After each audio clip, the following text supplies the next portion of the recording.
for the insight you've provided, and Ms. Crane-Kemp as well. Thank you very much for being here.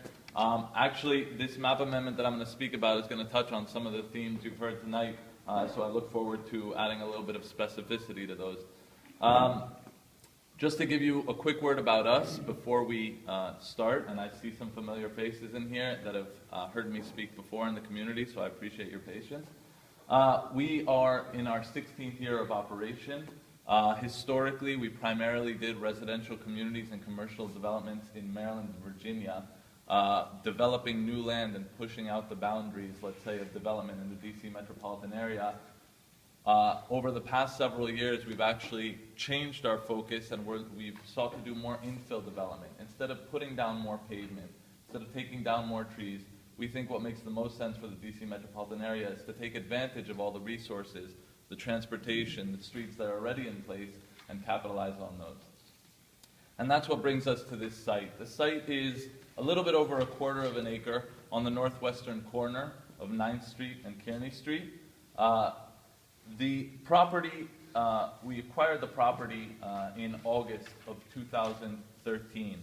And in looking at the property, we came across, obviously, its zoning, which is zoned CM1. Now, per the zoning code, CM1 is characteristic or is intended for heavy commercial or light manufacturing development, uses that are intended for heavy machinery with regular truck traffic, heavy truck traffic, regular loading and unloading. Now, as you'll see from this aerial, and as you know, I'm sure from the area, there are homes directly across the street. There are homes, in fact, this is just going eastward, it's entirely a residential development. That zoning struck us, in fact, as being very odd, because I'm sure if anyone lived in those houses, the last thing they'd want to see is an incinerator, a recycling facility, or these types of heavy uses that are in fact by right in the CM1. So if we were to want to come tomorrow and build an incinerator across from those houses, we wouldn't even go through the ANC. All we would do is get our permits, make sure that we're in conformance, and move on. And we said to ourselves, this doesn't make sense. There's no reason that heavy commercial light manufacturing should be across the street. So we went to the comprehensive plan. And in fact, what the comprehensive plan calls for is residential zoning on the property. And that comprehensive plan is colored further by the, technical difficulties, by the Brookland Small Area Plan. Now, the Brookland Small Area Plan divided Brookland into several different small planning districts. And this particular property falls within what's called the commercial area south of Metro Station sub-area. That area, I'm going to put this down for one moment. This property is right here on the east side of the metro tracks, and would be right in this area. And what you see all up and down this sort of 9th Street corridor between Kearney and Monroe is the depiction of row housing. It's actually what you already have in existence right up at 9th and Monroe, and it basically suggests a continuation of that row housing down. So that is exactly, in fact, based on our analysis, the type of housing that we thought would be ideal and appropriate for this property, and we were very happy to see that the District of Columbia agreed with us, or that we agreed with them, rather. And that was really the basis for us submitting a map amendment to say the current zoning, the CM1 zoning, is inappropriate.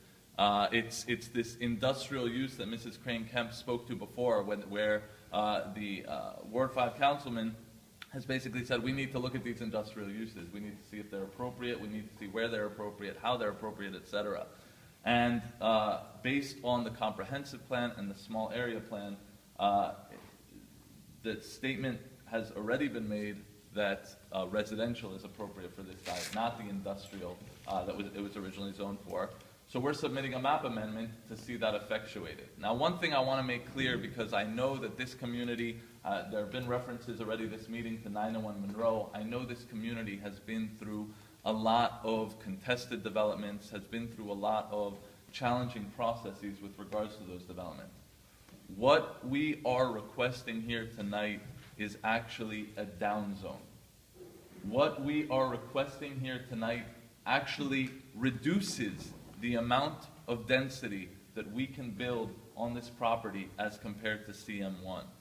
CM1, we could cover almost the entirety of the property with building and go up 3 stories, 40 feet. With R4, we still can go up 3 stories, just like virtually almost, I think, all of the residential zones in the city. But we can only cover 60% of the lot. We go from what is an FAR of 3, which means for every 1 square foot of land we have, we can build 3 square feet. We go from an FAR of 3 to an FAR equivalent of 1.8, because we can only build on 60% of the lot. So even if we could build 3 square feet for every foot, we're limited by the 60% of lot coverage. So again, we are not asking to build any more than we're currently allowed to build. We're asking to build less. And we're asking it because we think that that's the right thing to do. We think that putting up a full commercial development of the likes that's suggested by CM1 is inappropriate for this neighborhood, for the community, for this site.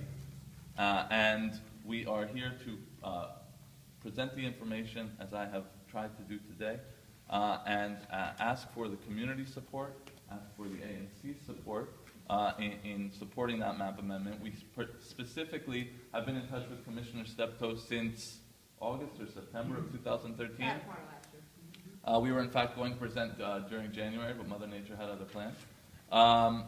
And I specifically asked for there not to be a vote today because what I wanted to do is use this opportunity to present the information, hear any questions or concerns, respond to those, and follow up. And we're going to have you back again, though, Mr. Toto, so we can have a more elaborative discussion, so that when we get to that juncture and the date is set, but I just want you to know that we will have you again. Well, I very much hope so, because I would like to request the votes, and at that time. Oh, and then we're going to pick your brain about what you got. All right. Yeah. Well, I'm here to answer questions as well. I know we're short on time, so I'll let you guys. We got like 5 minutes of questions, so yes, ma'am. 2 minutes now. So a map amendment is I'm such. sorry, what was the question? Oh, okay, it's not pertinent, I see. It's about So elevation. it's What does it look like, in other words, what kind of character is the place going to have? It's not just a matter of the amount of land taken and whether it's residential or commercial, but also what does it look like? Well, and that's true, and that's why we're going to have Mr. Toto back, because for those who may not have gone on the website to zoning, you'll be able to read what he proposes, and it is true that that area used to be row houses. What caught my attention was the map amendment asked it to be row houses, but it also speaks to apartments. So it's unclear whether they're going to be single-family dwellings or whether they're going to be structured as row houses, but then carved up internally as apartments, because that's what's in here. And we want to have you back, but you can speak to that. Absolutely. Yes. So again, with a map amendment, we don't necessarily get into the design and the specifics of that design. Truthfully, the design is not an element that we would anticipate starting until we knew we were in fact moving forward with the R4 zone. However, I can speak to what the R4 does allow is it does allow row houses, and it allows for a row house to be divided into a maximum of 2 units. 2 units. So what we're looking at here is a maximum basically of 6 row houses. 6 row houses, yeah. And a maximum therefore of 12 units. Now, going above the threshold of 10, one of those units would be, assuming the inclusionary zoning, it would fall under the inclusionary zoning umbrella. And we're definitely going to have Mr. Toto back, but let's take some quick questions so we can just kind of have something to think about. 60% of their land is going to be houses. If that's like where the houses are, they break it down, where the houses are, you just want to extend them over further? No. So I'm going to use this one. I think this is easier. Right now there are houses up here on the northern end of this 2-block section. Right. What the 60% refers to, all these are divided up, let's say, into individual lots. On each one of those individual lots, 60% of that lot can have house on it. 40% cannot have a structure on it. Well, the question I'm asking is not right there where the houses already are. You want to know where it is? Yeah. You know, on 10th Street between Lawrence and Kearney, and it's at It's right now grass. It's right now, yes. Yeah, exactly. You're going to build houses. He's going to build there, yeah. On the grass area, Right. yes. Right. The reason I'm asking is because I grew up playing with me as a little boy, okay? And I mean, what the question I want to ask is the community going to look into this, or that's just you guys bought that land and you're going to build houses?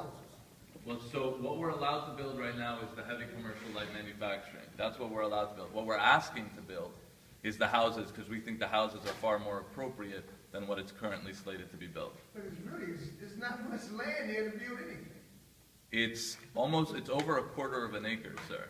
Well, it used, back in the day, Mr. Young, and we're gonna have to close out, back in the day, it was my understanding from the residents who lived there 40 and 50 years, that before the, remember when the highway, your mother probably talking, when they were trying to bring the freeway down on 10th Street?